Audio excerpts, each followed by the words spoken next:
Programming and progressing plyometrics doesn't have to be complicated. A lot of people overcomplicate the progressions and regressions of plyometrics by trying to find a more complicated exercise or different variations that they can add. The simplest way to progress a plyometric is simply the intensity that you are performing that plyometric at. So if we take pogo jumps for an example, a very introductory way of doing it, just making sure I've got those light ground contacts, but I'm not trying to jump as high as I possibly can. So it can just be small jumps like that. That's pretty low level, pretty low stimulus and low risk in terms of someone who hasn't performed it very much. And then we can progress that exact same exercise with reps, sets, intensity. So we don't have to change the exercise in order to progress it. We can simply just increase the intensity of that exercise. So I don't even need to change the reps, sets, whatever it is.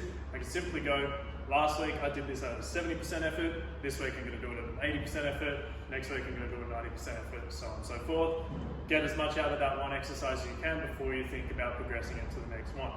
So, as an example like before, if I'm just doing those stationary pogos, week one might look something like that, and then by the end of the progression over a few weeks' time, the exact same exercise at a much higher intensity.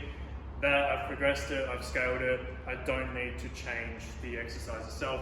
Don't overcomplicate it, and when you're introducing plyometrics, you don't have to do it at that high intensity. Scale it right back down and then slowly build that exposure up over time.